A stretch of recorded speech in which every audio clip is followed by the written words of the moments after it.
Hello and welcome to this episode of Stories That Shape Us with Joanna Daniel. So, I'm continuing this series on abuse, helping you to identify the signs of abuse, what to look for, how to listen appropriately. And so, today I'm talking about why don't they just leave? That's the title. So, you've disclosed abuse, you know the difference between abuse and just a difficult relationship, a relationship that's going through difficulties. And yesterday I talked about what are the right questions to ask when somebody discloses abuse. And so now you've asked the questions and you're doing things and you're wondering, why don't they just leave? If it's so hard, if the relationship is so difficult, why don't they just leave?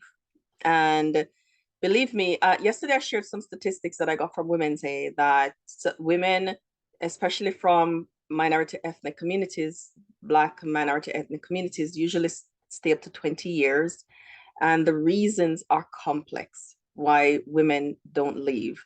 Reasons are complex. We know that there are a lot of shame, a lot of fear attached. If you listen to Sunday's podcast, Is It Abuse or a Difficult Relationship? I talk about some of the reasons sometimes why women don't share, don't disclose, don't leave. The reasons are complex and it's not an exhaustive list because it would differ depending on culture, depending on sometimes religion and culture, and so many other reasons. But I'm going to talk about some of them today. Why a woman won't just leave or feel like she can't. You've told them, they've told you it's abuse. Why don't they just leave? You believe them, and now you've run out of ways to support, you think. And so sometimes it can feel like one of the ways to solve the problem you in your mind is if they just leave, then everything's going to be okay. If they just leave, why don't they just leave? Like, a woman know that she's abused, he's manipulating her, he's controlling her, he's hitting her, he's abusing her children. It's very clear. Why won't she just leave? She's not strong enough. Is that it? No, it's not. It's not a lack of strength, and sometimes not even a lack of courage. As I said, the reasons are complex and very layered why when many won't leave. Many victims stay out of fear, many stay out of shame. Ask many When we ask why don't they just leave, that adds to the shame, because there's a part of her that knows that this is not going to change. The abuser is not going to change, so why don't they just leave? Adds to the shame for the victim that's already grappling with that question, and maybe have done for many years, maybe have gone through numerous scenarios in their heads about leaving and about the leaving and staying. There's a lot of shame, especially in the Christian community, for a woman who leaves. I've known women who have left and have had to change churches because church is no longer safe for them. Because what will happen is that church will choose a side, usually the perpetrator, and leave the victim ostracized, isolated, and alone. Nobody wants to go through that. Nobody wants to go through the isolation and the shame on their own. And so sometimes leaving means losing community. Leaving means losing your spiritual community. And the women who have, the victims who have gotten to the place where they can do it, usually have had to have a system of support in place to help with that transition. So if you are supporting somebody, yesterday I talked about some of the questions to ask. And one of the question is, how can I support you? That might be one of the ways that you can support. Can you be an advocate in church for a woman who is disclosed?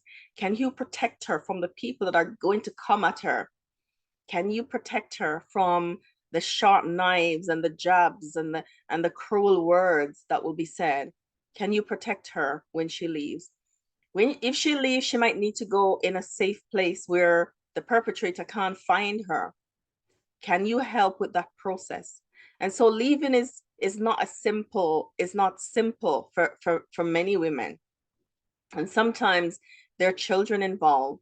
You leaving sometimes means co-parenting with somebody who's abusing you. And the abuse sometimes carry on after after they've left. And so they need to be really sure that there's going to be safety. So the question of why don't they just leave means, are you prepared to offer long-term ongoing support that will help them through the transition period? Many women live in fear of also being excluded by family and friends, being further isolated, because one of the things abusers do is work to isolate you from family and friends. They'll tell people things about the victim. And so when they do the rounds of telling things about the victim, by the time the victim has built up the courage and worked things out and left, there's no community left, because people have already believed a story. People have already believed a story that has put the perpetrator in a position of poor them.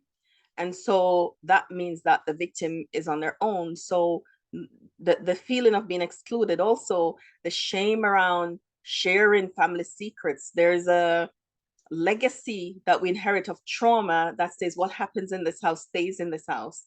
And if you grew up in a family where that you've inherited that kind of generational cycle and pattern and trauma, you're living that, when you have to disclose abuse about your partner, then that can be extra shame, because what you were told that what happens in this house stays in this house, and you're sharing things that has happened. And so that can be a lot for somebody to bear. Also, low self-esteem can prevent leaving, because the abuser would have hammered away at their self-esteem over many years. And so this might need to be rebuilding in order sometimes for the courage to leave to come to the fore, because the things that you might take for granted that you can do, sometimes women who have lived in abuse for 10 years and 20 years, and as we learn through the statistics, that sometimes women take up to between 2 to 10 years, and for ethnic minority communities up to 20 years to leave. That's a long time of hammering away at self-esteem. And so sometimes there's work that needs to be done on self-esteem. As I said, there are things that you might take for granted that a woman in an abusive relationship might struggle to make. A decision that might seem simple to you and you don't have to think about, they would need help in order to do that and to navigate that. Completing forms, making phone calls, explaining things, applying for benefits, all of those things that you might not think anything about, talking to the job center, telling the GP, applying for housing, those things that getting a job, those things that you might think might be simple and easy might not be so easy for a woman who's been in an abusive situation for a long time.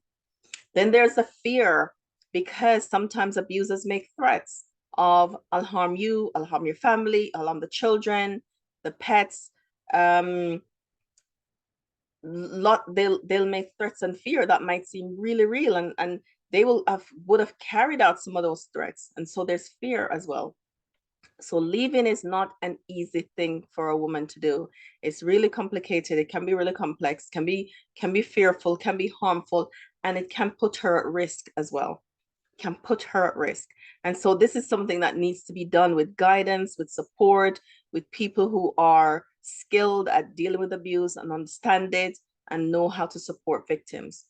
And the last thing I wanted to talk about was money. And I talked about this yesterday in the question, in the right questions to ask. Sometimes money is a reason, because she's completely dependent, has no money, doesn't work. He is the one that's working. She has no access to resources. And so leaving might not be, there need to be resources that's built up first before. One of the things that is dear to my heart is women in the UK who are living in abusive situations with no recourse to public funds. She can't go down to the job center. She can't apply for housing benefit. There's nothing to get on the face of it. I know that now she can disclose abuse to different organizations and get help, but that's a process that takes a while. And so leaving is not just a simple thing. Sometimes women move to a country, marrying someone, and move to a country, and the abuse starts the minute they get here. And so you're in a country, you don't understand, you're dependent on this person, you're on spousal support, they're applying for your visa, and all those kind of complexities. So if you have a woman like this in your church, you might want to draw near to her and support her in all the ways that she needs it. all the ways that she needs it. If they're children, they're going to need support, love and care, a warm home, somewhere to go to that is different from the environment, where there's love and safety, no questions that are awkward or why don't they just listen and ask, what can I do to help? Sometimes what you can do to help is a safe space to be in for a couple hours. If you're a woman that is experiencing abuse, you can contact Women's Aid. If you feel there's threat of violence and your life is at risk, you can call the police and they will support you. They'll come and help you. Please don't struggle alone. Just know that there's support that is available and there's organization that is available to help you. Thank you for joining me in this episode of Stories That Shape Us. I hope you'll join me on the next story.